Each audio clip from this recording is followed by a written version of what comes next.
Milestone school, আমার ছেলের school. আজকে নাকি সেই স্কুলে একটা বিমান বিধ্বস্ত হয়েছে। স্কুলের উপর নাকি বিমান বিধ্বস্ত হয়, মানে একটা প্রশিক্ষণ করার জন্য এরোপ্লেন নাকি স্কুলের উপর দিয়ে প্রশিক্ষণ নেয়। মানে কি একটা অবস্থা! এটাও কি সম্ভব? এটাও শুনতে হচ্ছে। কি বলবো, আর কি কোনো জায়গা ছিল না? সবচেয়ে সেনসিটিভ যে বাচ্চারা স্কুলে লেখাপড়া করার জন্য গেছে, ওরা কি স্কুলেও নিরাপদ না? মানে খবরটা শুনে আমার এত খারাপ লাগতেছে। আজকে ওই জায়গায় আমার থাকার কথা ছিল, মানে আমার সাথে এই ঘটনাটা ঘটলে কেমন লাগতো, আমার ঠিক এইরকমই ফিলিং লাগতেছে। প্রতিটা বাচ্চাকে যখন দেখতেছি পুরে দগ্ধ হয়ে গেছে, আমার একদম সাহিত্যর চেহারাটা ভেসে উঠছে। মানে কি ভয়ঙ্কর পরিস্থিতি! আল্লাহ তুমি মাফ করো। কবে আমরা, মানে কি বলবো, দুর্ঘটনা তো এমনি প্রতিনিয়ত মানুষের জীবনে ঘটতেই থাকে, সেটাই এড়াতে পারি না। তার মধ্যে যদি নিজেদেরও ভুল থাকে তাহলে আর কি বলবো। এখানে আমার আসলে বলার কিছুই নাই। আমার সকালবেলা ঘুম থেকে উঠেই যখন এরকম একটা নিউজ পেলাম, আমার আগের কথা মনে পড়ে গেছে যে আমি সাহিত্যকে নিয়ে স্কুলে যেতাম, স্কুলে বসে থাকতাম, ওকে নিয়ে আসতাম। সেই জায়গাগুলো যখন দেখতেছি খুবই খারাপ লাগতেছে বাচ্চাদের জন্য। আর সেই মাদের কেমন লাগতেছে যাদের বাচ্চা পুড়ে ছাই, যাদের বাচ্চাদের এই অবস্থা।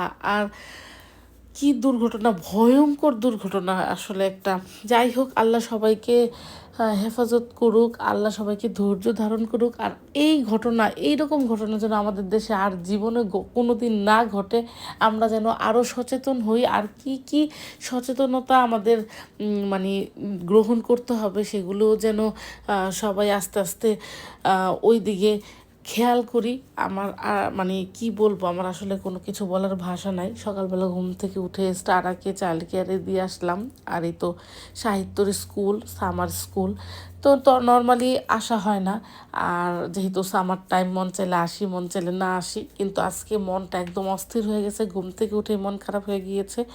তাই ছেলেকে নিয়ে বাইর হয়ে গেলাম, যে বাইরে ঘোরাঘুরি করে তারপরে বাসায় যাব। আমার আবার ক্লাস আছে।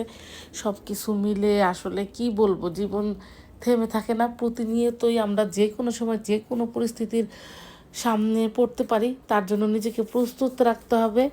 আর এখন কিছুই করার নাই। প্রতিনিয়তই আল্লাহ আমাদেরকে পরীক্ষার মধ্যে ফেলতেছে।